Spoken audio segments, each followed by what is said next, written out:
are struggling.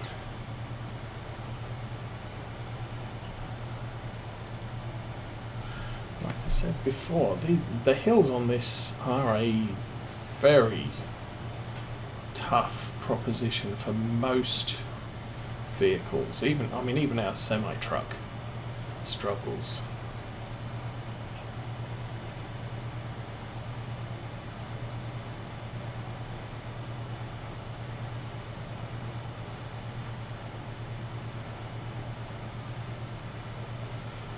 Running up here is all sorts of fun.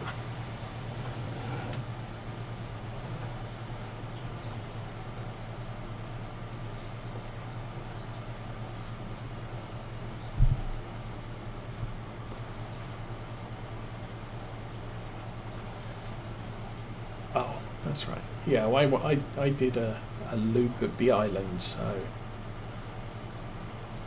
that's why this bit got done.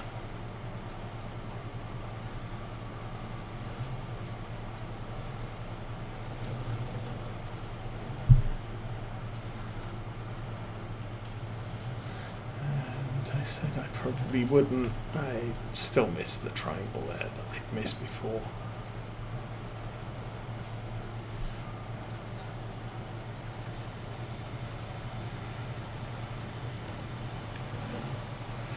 Now, how accurate was I?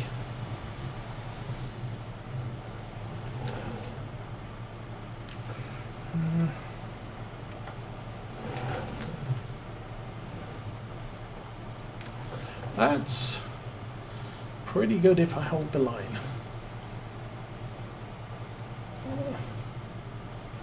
Slight patches there missed, but for the most part, that wasn't a bad track to follow.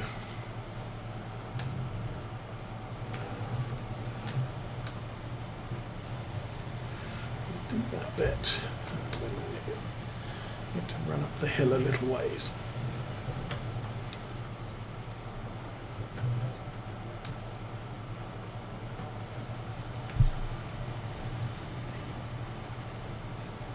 So I can do it by dead reckoning if I need to. And this seeder doesn't have row markers by the looks of it. Can't even remember what the button is. Ridge markers 9. I think ridge 9 is also switch seed, isn't it?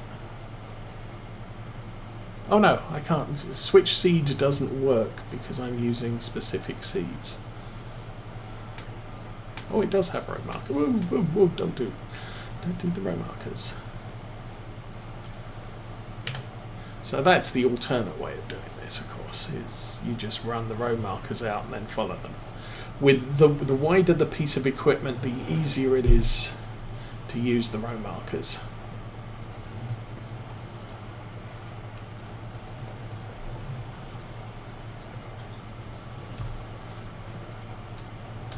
Got most of that.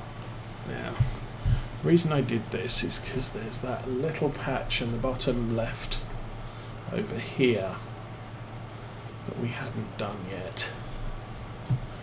Probably right where those weeds are. Oh, actually there's quite a lot. Oh, there's an awful lot. Okay. That came up on me a little bit more sudden than I'd been expecting. So we'll try that approach again.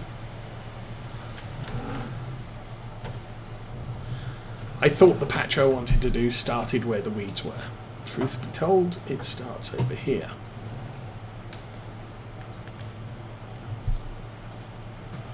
And you're not lowering because switch sensitivity is failing on me. There we go. Okay.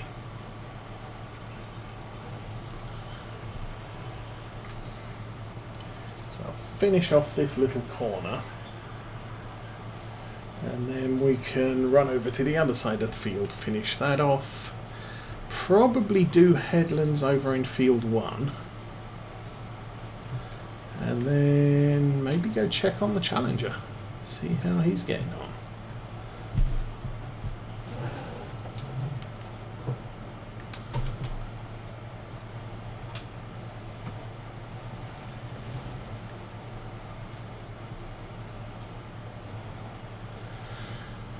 But I think we're progressing okay. Like I said, last day of midsummer, nothing to do except feed sheep in late summer.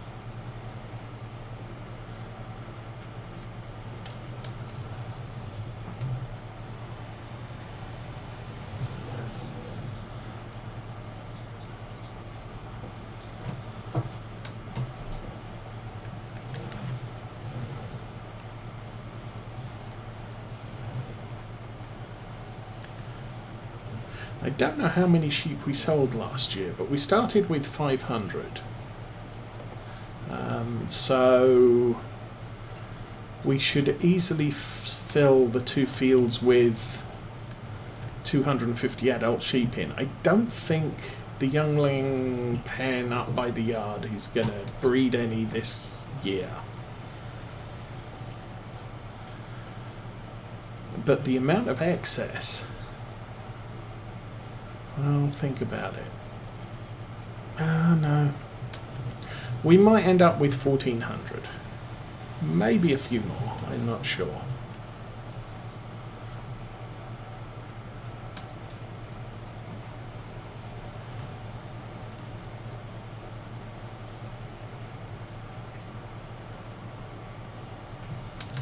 I guess I can check on...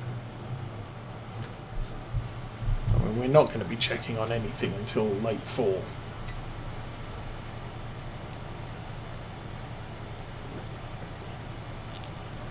But we might get to see some new sheep in the top field as well. There's patches of dead potatoes there as well. Is that bit already done? Good grief. Yep. Weeds are already growing.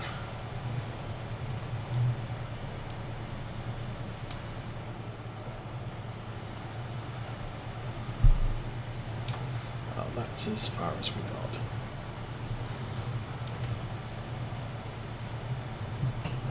So for this bit, shall we give it a go?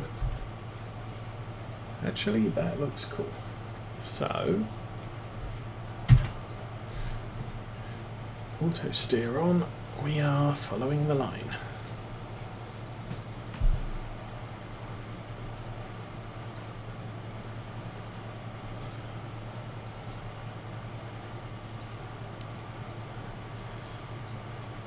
That's the other thing I haven't tested. Obviously, if you put herbicide down, it will not grow on the entire field until the next time you harvest. Does cultivating a crop in count as harvest for purposes of herbicide?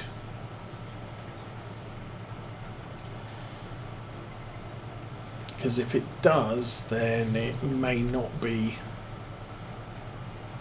such a wonderful plan. But I could herbicide this field now with oilseed radish in it, and it doesn't matter because this... I mean, it doesn't matter because we're playing Farm Sim 19, but this never yields.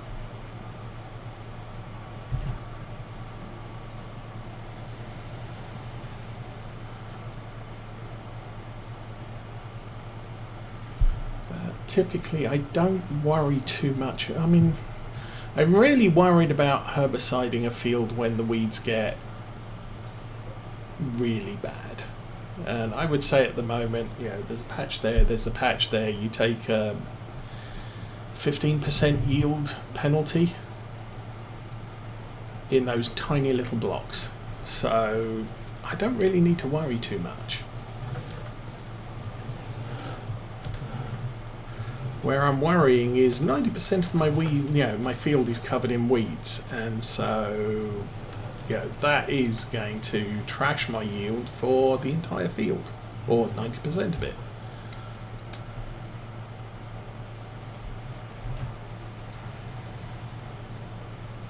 So that's really where it starts playing into things.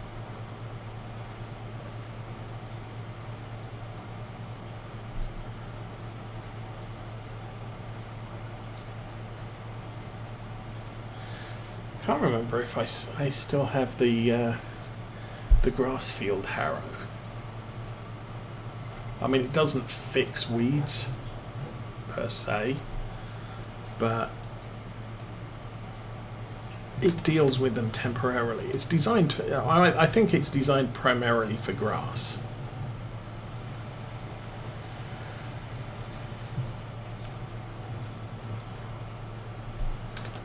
Oop. Missed a bit, who cares?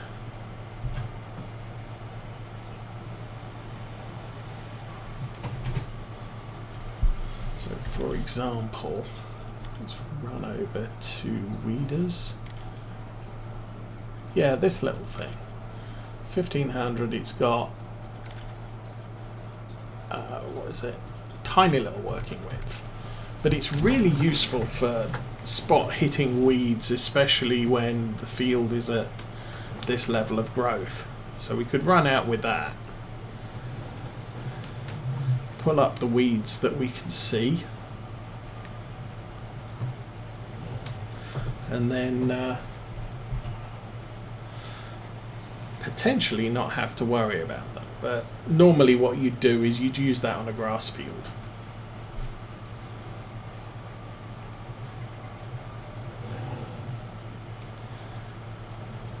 I mean, at 1500, it's possibly something I could invest in and set the Valtra loose with it.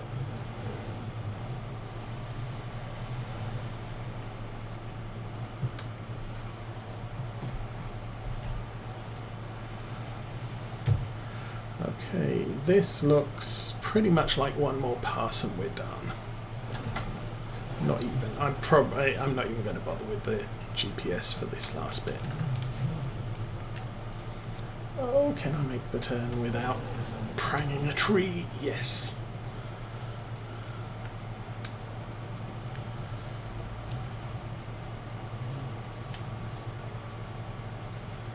And the guidance lines are a little bit of an assistance there. We are good. Fold that up and head through the tiny gap in the hedge. So, possibly use with a forestry mulcher at this point. Okay, we will get you lined up there.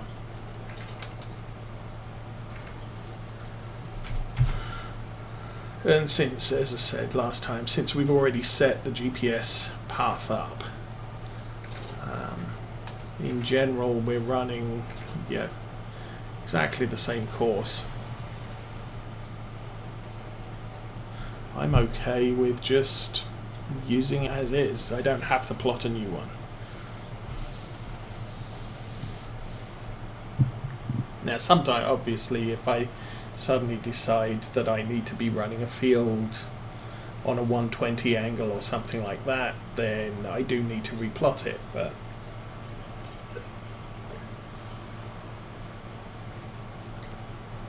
this is all nicely set up for me.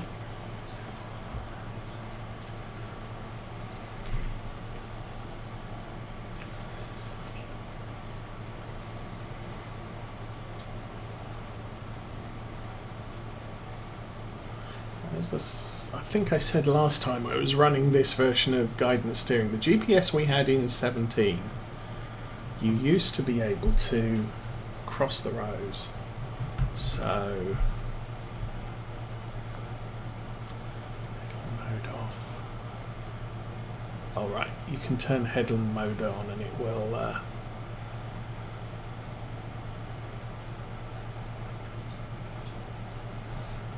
you can do stuff.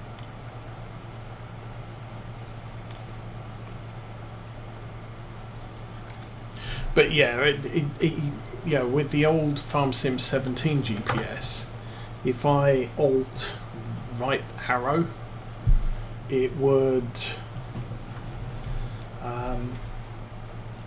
perform that 180-degree turn for me keep GPS on, so you could just drive with GPS and turn around at the end of it. In fact, with headland mode on, then it had a kind of headland mode. You could just set it and cruise control, and at the end of each row the tractor will perform a 180-degree turn and come right back down on the adjacent row. You could set it to skip a row, so let's say I was using 6-meter machinery, this thing can't turn in 6 meters, so we would do row 1, row 3, row 5, row 7, and then when we got to the end we'd reline up on the even numbered rows and come all the way back across the field doing the even rows. But that thing is missing from this version of GPS. So you have to do the turns at the end of the field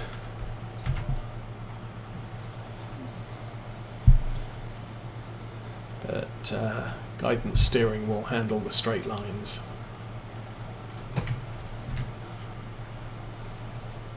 But the upshot is, obviously, I can't go and make a cup of tea while it's doing its GPS thing like I could in Farm Sim 17.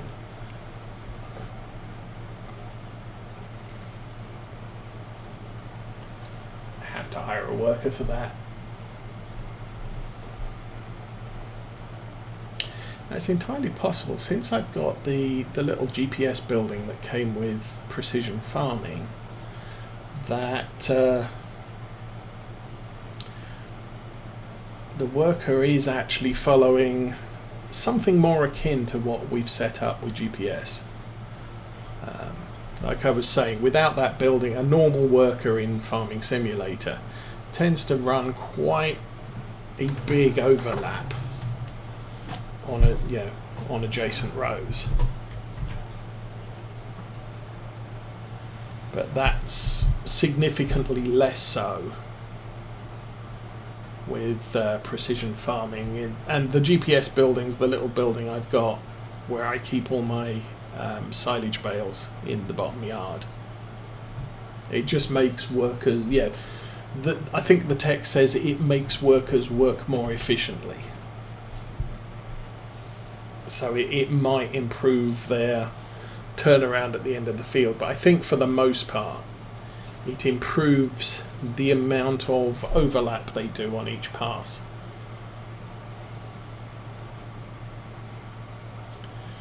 So, I wonder how the Challenger's doing. Whether he's off ploughing up other fields that I don't want him to, because hey, that seems to be a popular thing for the worker to do.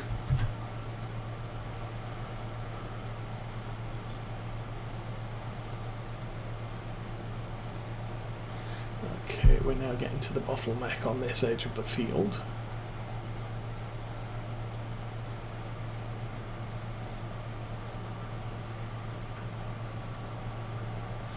So I think what we'll do, finish off that top half, and I'm guessing I'll be heading in the direction I'm currently heading in to finish it off. So I'll do the top headland, and we'll come all the way round to that bottom corner and finish that off as well.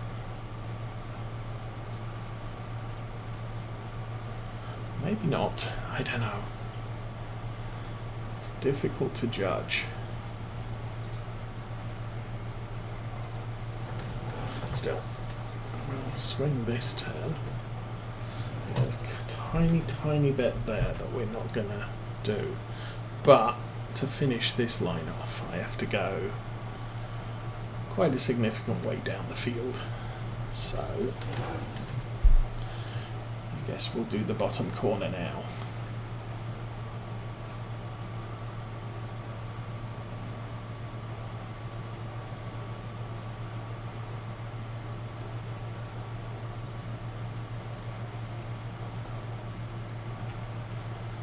Swing back that way and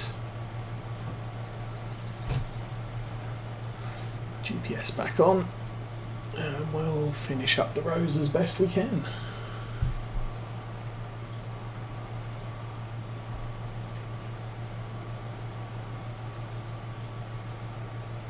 So since this tractor is now attached to the planter, we will probably finish all of the planting using this one. So once the stuff down the bottom's done, we will put the Challenger away again. I guess. Oh, to heck with this. Let's just finish off the top. I'll do a top headland. Actually, I'll complete the headland off. Run all the way round. And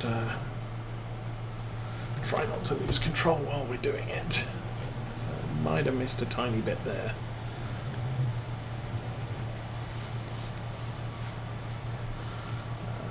Looks like some of my 180s were a little bit careless. I think there's definitely a patch I missed to plant that back there on one of those turnarounds, but we're okay. Honestly can't remember width of this seeder, whether it's 7 or 12 or 9 or 12.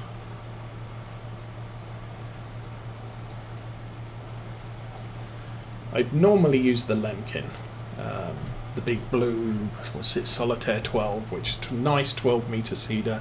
It doesn't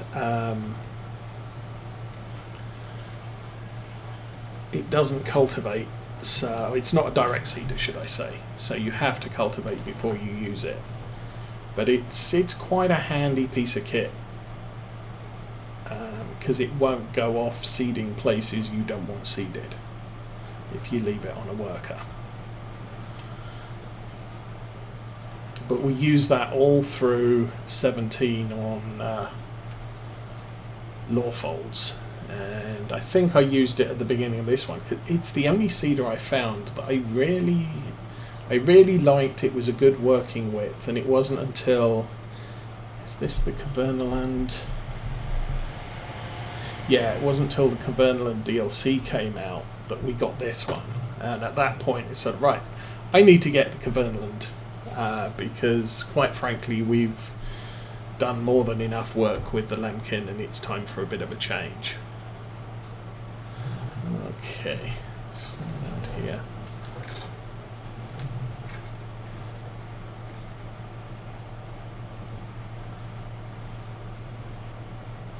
And now I should be at a good angle to finish off this corner, mostly, I think. It's quite a tight corner.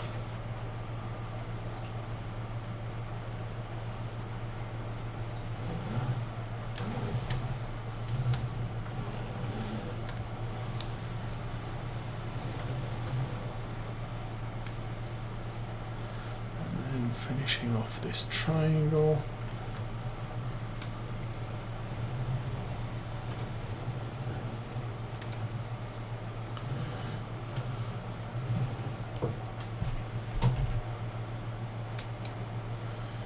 It's Friday, so possibly there will be a new episode of The Expanse out on Amazon. Unlike regular TV, streaming services do seem to drop content. If they say they're dropping content on a Friday or on a Wednesday or whatever, so this week we got first episode of the Book of Boba Fett, and normally a streaming service doesn't seem to observe holidays per se. They just, yeah, if it's due for a release on Friday and they've got 10 episodes, you can expect a new episode every single Friday for the next 10 weeks. They don't take time off and say, oh well, it's Easter, it's Christmas, it's New Year's, so we're not going to drop one here. Unlike regular TV, where most shows there wasn't an episode before Christmas. Some of them, you know, the last episode was somewhere around the week of the 6th to the 10th and then don't expect to see any new episodes until the 9th of January. So long break, but I mean, the thing with streaming services, their series tend to be 10, 12 weeks at the most. So taking a 4-week break in the middle of a series, that's quite a lot of time to miss on such a short story arc.